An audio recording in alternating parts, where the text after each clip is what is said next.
Marcos Díaz Videla es licenciado en psicología, se especializó en terapia familiar sistémica, es profesor en psicología, doctor en psicología y su tesis de doctorado es sobre la relación humano-perro en la ciudad de Buenos Aires.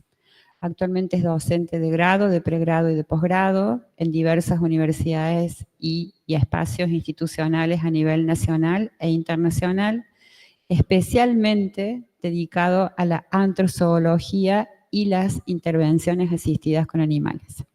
Estaba por acá. Bueno, no vamos a discutir tanto el efecto de compensación o sustitución de vínculos humanos ausentes o deficientes, que particularmente yo no estoy de acuerdo, por lo menos no en el 80% de nuestros hogares, como decíamos antes, ¿no? El 80% de los hogares en Argentina tienen animales de compañía. Entonces, ¿qué? ¿El 80% de los hogares tenemos vínculos humanos ausentes o deficientes? Pues no, y ustedes dirán, bueno, pero vos dijiste que tenencia no era lo mismo que vínculo, y es absolutamente correcto. Sin embargo, 2 de cada 3 personas te dicen que tienen un vínculo parental o con características parentales con sus animales de compañía. Entonces, ¿qué pensaríamos? ¿Que el 66% de las personas que tienen animales tiene un vínculo patológico? Bueno, pues no, porque si es mayoría, en principio es normal, ¿no? Y si además hace funciones de socialización y cohesión familiar, entonces podría ser sano. Y dentro de mi tesis, yo soy de Ciudad de Buenos Aires, entonces yo hice mi estudio en Ciudad de Buenos Aires, ¿no? Pero dentro de mi tesis, lo que a mí me llamó mucho la atención, y yo me acuerdo que estaba con el metodólogo y le decía, pará, volví a analizarlo porque debe estar mal esto, no debe estar bien. Y lo volví a hacer, y después yo desconfiado lo hice en mi casa. Dije, no, lo voy a hacer yo en mi casa porque no está bien. Me llamó muchísimo la atención el hecho de que al comparar personas que tenían hijos y personas que no tenían hijos, ambos grupos humanizaban con la misma frecuencia a sus animales de compañía e incluso te decían que los consideraban como hijos para ellos. ¿Sí? Me llamó muchísimo la atención.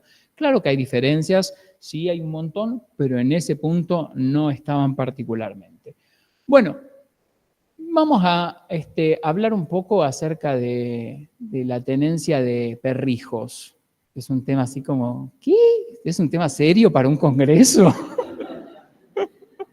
Bueno, sí, es un tema serio, se los prometo. En principio, utilizamos el lenguaje de familia como un lenguaje de amor y de conexiones sociales significativas, ¿no? Entonces, el hecho de que nombremos a alguien como familia está dando cuenta de eso antes que de otra cosa. Pero cuando hablamos de esta cuestión de ubicar a los animales en roles con similitudes con vínculos humanos, tenemos que tener en cuenta que es un fenómeno bastante complejo, no es tan simple, ¿no? Como esto que decíamos de decir, bueno, pasa que no tenés hijos. Entonces, como no, sí, bueno, pero hay gente que tiene hijos y los ubica igualmente en ese lugar. No, pero lo que pasa es que la televisión y Hollywood te comieron la cabeza haciéndote pensar que la Asia habla. Y qué sé yo, cuando vemos evidencia de la prehistoria o de grupos de nativos, de cazadores y recolectores, que también lo hacen y que jamás vieron una película, no saben lo que es una película directamente. Entonces es un fenómeno bastante más complejo que eso. En principio lo que se ve es que se basa más en el cuidado hacia el animal que en otra cosa. ¿Sí? Como ubicar al animal en ese lugar de cuidado y de responsabilidad hacia el cuidado del animal. Técnicamente se dio en llamar pet parenting. ¿Sí? No sé si lo habían escuchado. Es muy difícil de traducir. Hicimos una investigación sobre esto y en español le dejamos pet parenting. Pero podría ser prácticas parentales hacia los animales de compañía. Pero es tan largo que pierde el marketing, ¿no? Como que... sí, pero qué sé yo, perripapis. Es como, no va. No, dejémosle pet parenting, que se define técnicamente como inversión de recursos económicos, emocionales y tiempo en animales de compañía, que es similar a la inversión que hacen los padres. ¿Se acuerdan los gastos? Bueno, yo no los leí, pero son cifras siderales de millones de dólares que se hacen.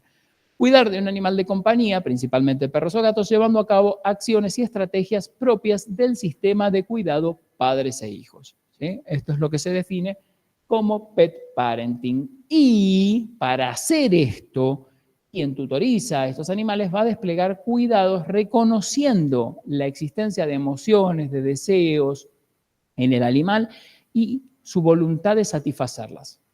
¿Sí? ¿Se acuerdan esto de, principalmente con qué tiene que ver? Con el cuidado hacia ese animal.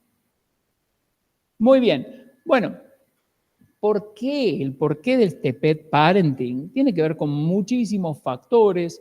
Muchos de estos hacen a la composición del vínculo humano-animal. Ahí hay varios mencionados, hay algunas teorías también en las cuales se apoya la conceptualización del vínculo humano-animal, entre los cuales también está la influencia sociocultural. Pero hay otros factores que exceden por mucho los aspectos culturales, como por ejemplo el antropomorfismo, que es un fenómeno cognitivo que hace a la evolución de nuestra especie, o nuestra tendencia a brindar cuidados nutricios a todo lo que tenga apariencia de cría, que surge espontáneamente. Cuando vemos una fotito de un cachorrito, hacemos, "Ah". Bueno, estamos cableados para hacer eso. Eso no tiene que ver con el contexto actual, excede por mucho la cultura. Es decir, que el pet parenting, en definitiva, se fundamenta en un montón de aspectos, ¿sí? Muchos de los cuales son propios de la especie humana. Pero desde siempre existió esta comparación entre animales de compañía y el cuidado de los animales de compañía y los hijos.